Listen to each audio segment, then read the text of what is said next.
आज से हजारों साल पहले हिमालय की किसी गुफा में एक ऋषि बैठे थे। आंखें बंद थीं, शरीर स्थिर था, लेकिन वो जो देख रहे थे वो हम आज तक आंखें खोलकर भी नहीं देख पाए। उन्होंने उस शक्ति को नाम दिया तृतीय नेत्र। और आज 21वीं सदी में हार्वर्ड मेडिकल स्कूल के न्यूरो साइंटिस्ट्स उसी चीज को खोज रहे हैं, एक टाइनी ग्लैंड के रूप में जो आपके दिमाग के ठीक बीच में बैठी है। सवाल ये नहीं है कि क्या ये सच है, सवाल ये है कि क्या हमारे ऋषि वो जानते थे जो साइंस अभी तक पूरी तरह समझ नहीं पाई।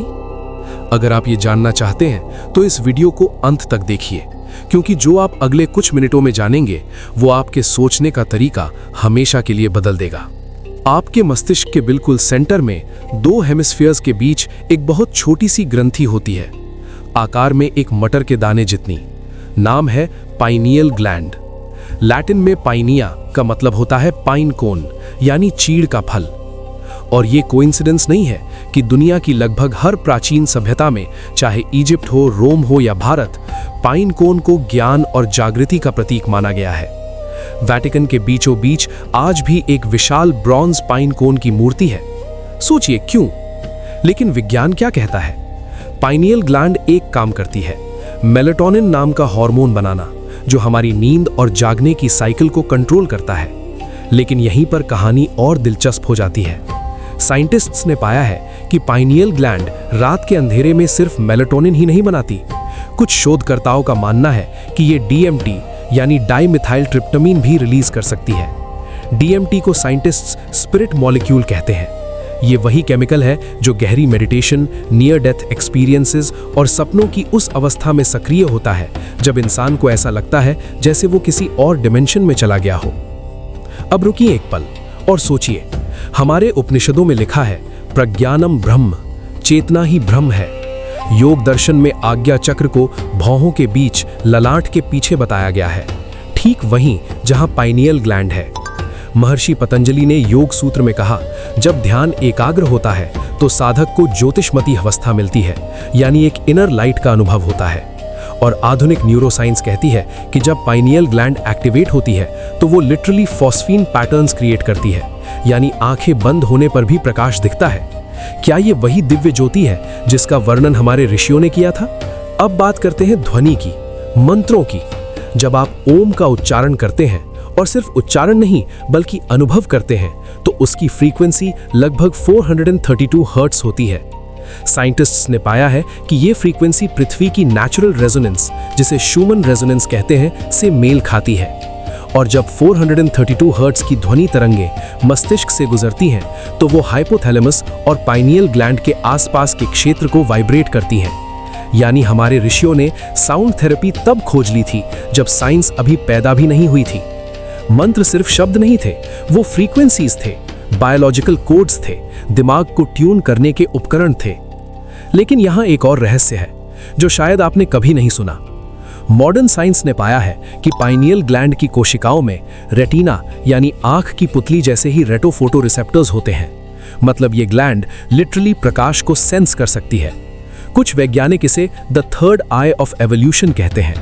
और मांडुक्य उपनिषद में लिखा है तुरीय, चेतना की चौथी अवस्था, जो जागने, सोने और सपने देखने से परे है, जहां दृष्टा और दृश्य एक हो जाते हैं। क्या ये क्वांटम फिजिक्स का ऑब्जर्वर इफेक्ट है, जहां देखने वाला खुद रियलिटी को बदल देता है? दोस्तों, क्वांटम फिजिक्स कहती है कि इस ब्रह्मांड में हर चीज, हर एटम, हर इलेक्ट्रॉन एक वेव के रूप में एग्जिस्ट करती है, जब तक कोई उसे ऑब्जर्व नहीं करता। ऑब्जर्वर के देखते ही वो पार्टिकल बन जाती है, यानी चेतना ही सृष्टि को आकार देती है। और हमारे ऋषियों ने यही कहा था हजारों साल पहले। ऐतरेय उपनिषद में प्रज्ञानम नेत्रम, ज्ञान ही आंख है। शायद तीसरी आंख कोई मिथोलॉजी नहीं है, शायद ये एक बायोलॉजिकल रियलिटी है जिसे हम भूल गए। शायद मेडिटेशन, मंत्र और ध्यान, ये सब उस ग्लैंड को जगाने के साइंटिफिक तरीके थे जिसे आज हम पाइनियल ग्लैंड कहते हैं। और अगर ये सच है तो सवाल उठता है, अगर प्राचीन ऋषि क्वांटम कॉन्शियसनेस जानते थे तो हम वो ज्ञान क्यों भूल गए? और क्या हम उसे वापस पा सकते हैं? इन सवालों के जवाब आएंगे इसी चैनल पर, वैदिक साइंस हिस्ट्री पर। अगर आप इन हिडन ट्रूथ्स को जानना चाहते हैं, जहां प्राचीन भारत का ज्ञान और आधुनिक विज्ञान मिलते हैं, अगर मैं आपसे कहूं कि आपके शरीर में एक ऐसा अंग है जो अंधेरे में जागता है, जो ब्रह्मांड की तरंगों को महसूस करता है, जो सोते वक्त आपको किसी और दुनिया की सैर कराता है, तो आप क्या कहेंगे? चमत्कार? अंधविश्वास? लेकिन दोस्तों, ये किसी धर्म ग्रंथ की बात नहीं है। ये स्टैनफोर्ड यूनिवर्सिटी के न्यूरो साइंटिस्ट की रिसर्च है। ये रिक स्ट्रासमैन की वो खोज है जिसने पूरी दुनिया को हिला दिया। और ये वही बात है जो महर्षि अरविंद ने 1 सदी पहले कही थी। मनुष्य का अगला विकास फिजिकल नहीं, चेतना का विकास होगा। आज हम उसी रहस्य की अगली परत उठाएंगे और मैं वादा करता हूं, जो आप अगले कुछ मिनटों में सुनेंगे वो आपको रात को सोने नहीं देगा। हमने जाना कि पाइनियल ग्लैंड और आज्ञा चक्र एक ही स्थान पर है, लेकिन आज हम उससे भी गहरे जाएंगे। हम बात करेंगे कैल्सिफिकेशन की, एक ऐसी प्रक्रिया जो आधुनिक जीवन शैली ने शुरू की है और जिसके बारे में बहुत कम लोग जानते हैं। जब बच्चा पैदा होता है, उसकी पाइनियल ग्लैंड बिल्कुल साफ, सक्रिय और जागृत होती है। बच्चों में इंट्यूशन क्यों तेज होती है? क्यों वो अक्सर ऐसी बातें देखते या महसूस करते हैं जो हम नहीं देख पाते? साइंस कहती है क्योंकि उनकी पाइनियल ग्लैंड अभी कैल्सिफाई नहीं हुई। लेकिन जैसे जैसे उम्र बढ़ती है, fluoride, processed food, artificial light और स्ट्रेस के कारण इस ग्लैंड पर कैल्शियम और फ्लोराइड के क्रिस्टल्स जमा होने लगते हैं। ये ग्लैंड धीरे धीरे सो जाती है और हम वो कैपेबिलिटी खो देते हैं जो हमें जन्म से मिली थी। सोचिए, एक पल के लिए सोचिए, अगर यही ग्लैंड हमारी हायर कॉन्शियसनेस का द्वार है, तो क्या ये सिर्फ एक बायोलॉजिकल प्रोसेस है या कोई और कारण है जिसकी वजह से मॉडर्न लाइफस्टाइल हमें इससे दूर कर रही है? ये सवाल मैं आप पर छोड़ता हूं, लेकिन आगे बढ़ते हैं क्योंकि असली रहस्य अभी बाकी है। हमारे योग शास्त्रों में षट चक्र का वर्णन है, 6 ऊर्जा केंद्र, मूलाधार से लेकर सहस्त्रार तक। और आज्ञा चक्र जो छठा चक्र है, उसे गुरु चक्र भी कहा जाता है, क्योंकि ये वो केंद्र है जहां से अंतर्ज्ञान यानी इंट्यूशन जन्म लेती है, जहां बाहरी गुरु की जरूरत खत्म होती है और भीतरी ज्ञान जागता है। अब जरा क्वांटम फिजिक्स की भाषा में सुनिए। क्वांटम एंटेंगलमेंट कहता है 2 पार्टिकल्स अगर एक बार कनेक्टेड हो जाएं, तो वो ब्रह्मांड के किसी भी कोने में हो, एक दूसरे को इंस्टेंटली फील करते हैं। डिस्टेंस कोई मायने नहीं रखती। आइंस्टाइन ने इसे spooky action at a distance कहा था और हमारे उपनिषदों ने कहा था सर्वम खलविदम ब्रह्म। ये सब कुछ एक ही है, हर चीज जुड़ी हुई है, हर आत्मा उस एक चेतना का हिस्सा है। क्या क्वांटम एंटेंगलमेंट और वेदांत एक ही सत्य को अलग अलग भाषाओं में कह रहे हैं? अब वो पल आया है जिसका मैं इंतजार कर रहा था। डॉक्टर जो डिस्पेंजा, एक न्यूरो साइंटिस्ट जिन्होंने हजारों लोगों पर मेडिटेशन का अध्ययन किया, उनकी रिसर्च कहती है कि जब कोई व्यक्ति थीटा ब्रेन वेव स्टेट में जाता है, जो गहरी मेडिटेशन में होती है, तो उसका ब्रेन लिटरली एक अलग फ्रीक्वेंसी पर काम करने लगता है, 4 से 8 हर्ट्ज के बीच। और इसी अवस्था में पाइनियल ग्लैंड सबसे ज्यादा सक्रिय होती है। और यही वो अवस्था है जिसे हमारे ऋषि समाधि कहते थे, जहां टाइम का अनुभव बदल जाता है, जहां शरीर की सीमाएं मिट जाती हैं, जहां दृष्टा खुद को ब्रह्मांड का हिस्सा महसूस करता है।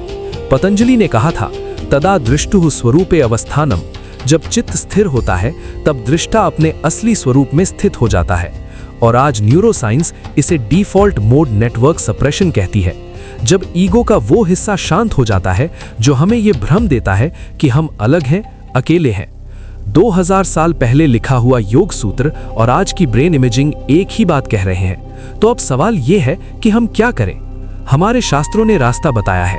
त्राटक, एकाग्र दृष्टि से किसी बिंदु को देखना, ये पाइनियल ग्लैंड को एक्टिवेट करने की सबसे पुरानी विधि मानी जाती है। नाद ध्यान, ध्वनि के माध्यम से चेतना को केंद्रित करना, जिसमें ओम, सोहम और अन्य बीज मंत्रों का उपयोग होता है। और अनुलोम विलोम प्राणायाम, जो लेफ्ट और राइट ब्रेन के बीच बैलेंस बनाता है और जिसका सीधा असर पाइनियल ग्लैंड की कार्यक्षमता पर पड़ता है। ये अंधविश्वास नहीं है, ये अप्लाइड न्यूरोसाइंस है जो हमारे ऋषियों ने हजारों साल के अनुभव से खोजी थी। दोस्तों, एक सिविलाइजेशन जो अपनी जड़ें भूल जाए, वो कितनी भी आगे चले, खोई हुई ही रहती है। हमारे पूर्वजों ने जो ज्ञान छोड़ा, वो माइथोलॉजी नहीं था, वो एक यूजर मैनुअल था, इस शरीर का, इस चेतना का, इस ब्रह्मांड का। और आज साइंस धीरे धीरे उसी मैनुअल के पेजेस पलट रही है, एक एक करके। तीसरी आंख बंद नहीं हुई है, वो सिर्फ सो रही है। और शायद इस वीडियो को देखना, इन सवालों से जूझना, यही उसे जगाने का पहला कदम है।